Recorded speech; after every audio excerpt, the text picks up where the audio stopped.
Bonsoir à tous, bonsoir Jean-Marc. Bonsoir Jérôme. À la une de l'actualité toulousaine de ce mercredi 21 mai, les futurs TER trop larges vont obliger à raboter le quai des gares en Midi-Pyrénées et en France. 100 000 heures de cours n'auraient pas été assurées depuis la rentrée en Haute-Garonne. La FCPE réclame des profs supplémentaires. Et enfin, nous accueillons Marie-Thérèse Perrin, présidente du Festival international d'art de Toulouse. Il s'ouvre après-demain par un concert événement. Bonjour. Mais tout d'abord, une information révélée aujourd'hui par nos confrères du Canard enchaîné. Les nouveaux TER qui entreront prochainement en service sont trop larges. Une erreur d'appréciation qui risque de coûter cher. Les quais existants devront être rabotés. Une dépense d'au moins 50 millions d'euros en France et d'un peu moins de 4 millions d'euros en Midi-Pyrénées. Le président de la région ne veut pas payer pour cette erreur industrielle. Le récit d'une situation des plus ubuesques avec Marie Larpan et Alain Sorat. 97 quais à raboter en Midi-Pyrénées sur les 410 existants. Dans la région, le problème est connu de longue date. Près de la moitié des cas a déjà été traité.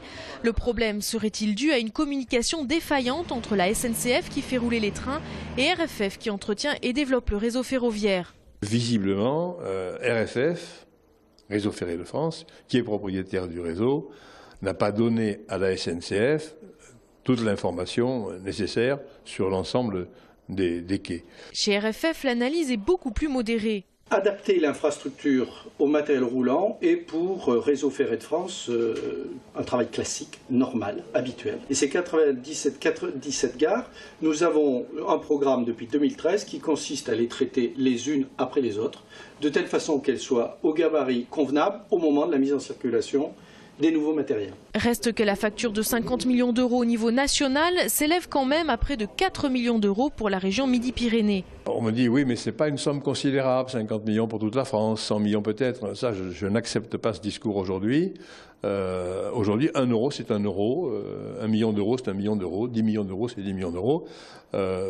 Toute erreur de mise en œuvre d'un projet qui, à l'arrivée, fait que la dépense progresse, dépasse ce qui était imaginé, n'est pas acceptable. Il en va de soi que c'est Réseau Ferré de France qui finance cette dépense et Réseau Ferré de France est rémunéré par des péages qui sont versés par les entreprises ferroviaires, toutes les entreprises ferroviaires, pas seulement le TER, mais aussi les TGV, les trains de marchandises. Et chaque année, les niveaux de péage de Réseau Ferré de France sont revus, comme pour les autoroutes. Il semble acquis que cette facture n'aura pas de répercussions sur le prix des billets des voyageurs, au moins jusqu'en 2015. Le projet de loi sur la réforme ferroviaire visant à rapprocher la SNCF et RFF sera examiné le 16 juin prochain à l'Assemblée nationale. 100 000 heures de cours non assurées cette année dans le secondaire en Haute-Garonne. C'est le tableau noir dressé par la FCPE. Selon l'association, il manquerait de nombreux enseignants remplaçants disponibles pour assurer ces cours. Les matières les plus critiques sont les maths et les langues. La FCPE prône pour des solutions alternatives. Marlène Canal. 100 000 heures d'enseignement en moins en 2014, ce sont l'équivalent de l'enseignement de 7 collèges ou de 2 lycées. Pour la première fois, la FCPE a voulu évaluer sur les 8 départements de notre région le nombre d'heures de cours manquantes grâce au site internet Yapacours et aux conseils locaux dont ils ont eu 25% de remontée. Le reste, c'est de l'extrapolation. Pour eux, le constat est accablant. Le fait de ne pas assurer la continuité du service public creuse encore plus ces inégalités parce que vous aurez les gamins dont les familles pourront payer des cours particuliers pour compenser ces heures de cours qui manquent parce qu'au final, il faut le dire, ces heures de cours manquent à la fin de l'année scolaire et vous aurez au contraire les familles qui ne pourront pas assumer ce coût financier. Donc c'est vraiment des situations qui sont intolérables. S'ajoute à cela la physionomie même de la région Midi-Pyrénées. Il est parfois difficile justement de remplacer des enseignants dans les zones les plus rurales de notre académie. Je pense notamment au Lot, à l'Aveyron, et même dans le Tarn-et-Garonne, nous avons déjà cette difficulté.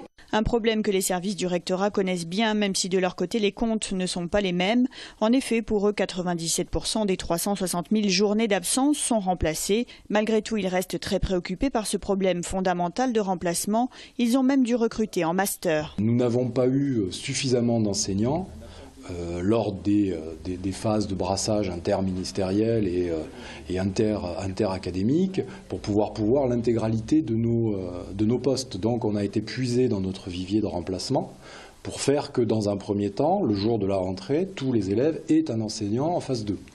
Après, l'impact de cette politique-là, qui était incontournable, s'est joué sur les semaines qui ont suivi, puisque notre vivier de remplacement a été très largement consommé, et il a fallu derrière qu'on aille chercher d'autres enseignants sur d'autres viviers.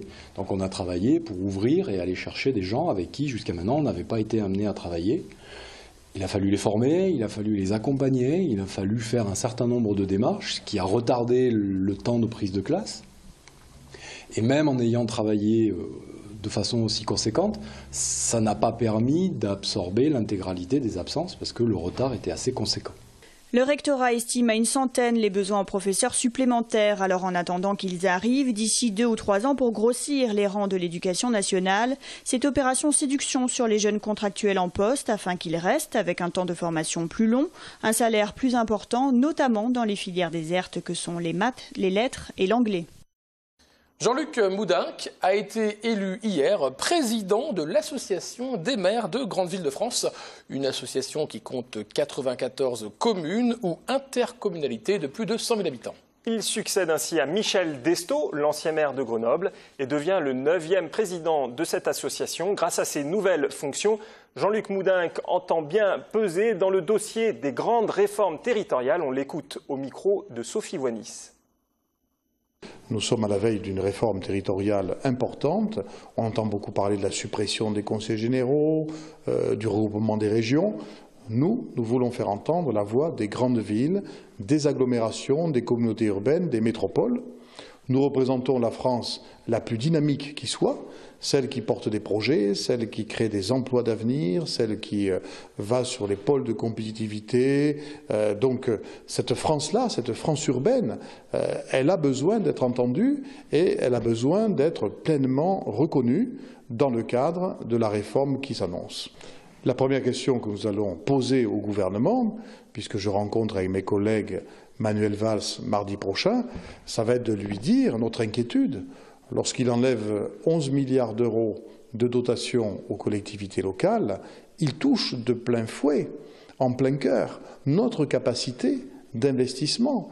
Et on va lui dire, les projets locaux, c'est nous qui les portons. Si demain vous nous enlevez tant de moyens, alors nous allons diminuer de manière drastique les investissements. C'est pas bon pour l'avenir de la France, c'est pas bon pour l'emploi, c'est pas bon pour l'économie. Tout ça, on va le lui dire. J-4 avant les élections européennes. Hier soir, dans les locaux de France 3, un grand débat avec les têtes de liste de la région du Grand Sud-Ouest. Écoutons aujourd'hui Michèle Alliot-Marie, qui mène la liste UMP et qui a tenu à rappeler l'importance de la construction européenne. Selon elle, la France ne peut pas s'en sortir seule.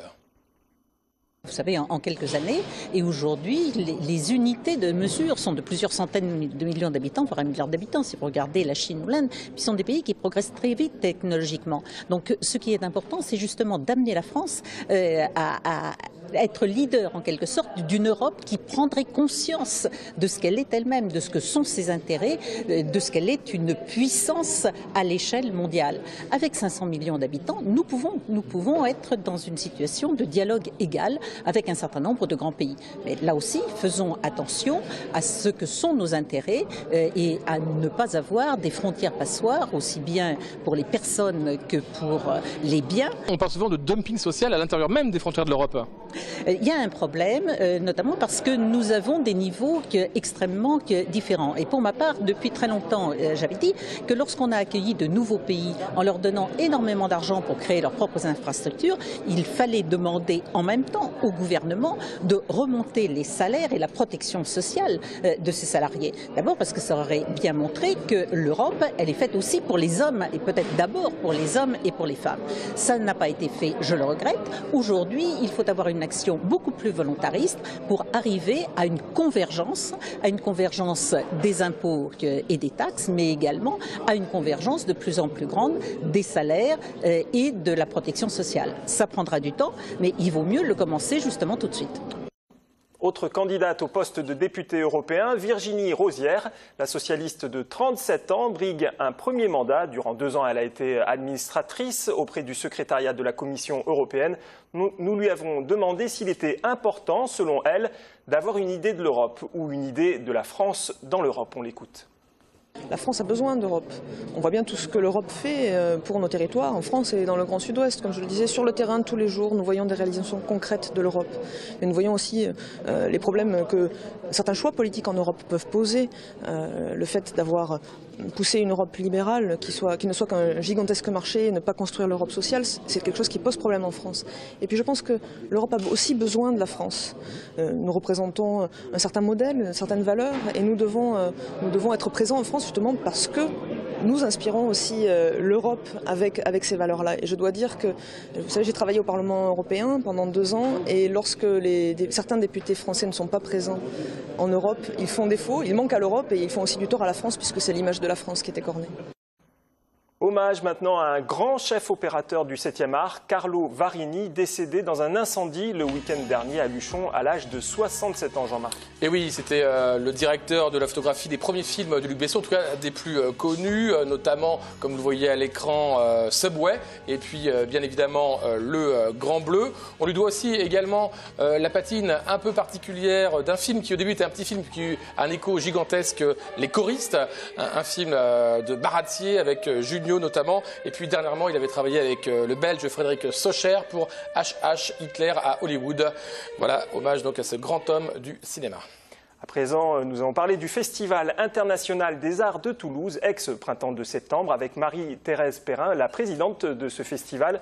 Alors cette édition 2014, d'abord, qu'a-t-elle de particulier? Je sais qu'il y a une grosse exposition, notamment aux Augustins, de Jorge Pardo, une exposition qui a été compliquée à monter. Oui, une exposition compliquée à monter parce que ça nécessitait quand même un budget important. C'est un artiste dont l'œuvre est à la frontière de l'art, la sculpture et le design. Et Jorge Pardo, qui est né à Cuba mais qui vit au Mexique, est un artiste internationalement reconnu. Et là, il a repensé, revisité complètement la collection extraordinaire et unique de chapiteaux romans du XIIe siècle aux Augustins. Donc ça fait une installation totalement exceptionnelle, comme on peut voir là. Inédit, et ça donne la possibilité à beaucoup de découvrir et à beaucoup de Toulousains aussi de redécouvrir d'une façon totalement différente ce trésor de la ville. Est-ce que c'est ça l'art d'ailleurs, c'est donner un autre regard sur le monde que l'on côtoie tous les jours, et finalement les artistes ont peut-être des vérités à nous dire qu'on n'a pas forcément idée au départ? Oui, en tout cas, c'est tout à fait. Et là, bon, le travail de Jorge Pardo est très particulier parce que effectivement, il met en scène un art ancien. Mais vous avez, je pense, des images aussi après de Franz Geertz et de Suzanne Miller. Donc là, qui sont, en ce moment, voilà. Ouais. Alors Franz Geertz est un artiste suisse qui a été, et c'est le concept même maintenant de ce Festival international d'art de Toulouse, c'est-à-dire de montrer des artistes rares, très importants en tout cas dans notre parcours, mais qui n'ont pas eu l'occasion d'être vus en France ou très peu. Alors moi j'ai du gigantisme sur les images, j'ai l'impression que ce sont des grandes pièces. Oui, sur Franz Geertz, absolument. Ce sont des pièces monumentales. Un musée à proximité de Berne a été complètement lui est dédié. Et ses œuvres, on retrouve ses œuvres dans toutes les collections des plus grands musées du monde. Suzanne Hiller, qui est donc aux abattoirs au sous-sol, exactement, est une artiste américaine qui vit à Londres, une artiste dans la mouvance de l'art conceptuel, qui est une très grande artiste qui n'a pas été vue en France non plus, alors que la Tête, par exemple, lui a consacré en 2011 une très grande rétrospective. Donc c'est la formule du festival aujourd'hui, c'est de montrer des artistes très rares et des artistes aussi nouveaux, de la nouvelle génération, dans ce parcours associé qui est Anna A comme Anaconda, qui fédère plusieurs centres d'art de l'agglomération toulousaine ou de la région, comme le BBB, Lieu commun, voilà, le Croix-Baragnon ou encore Colomiers.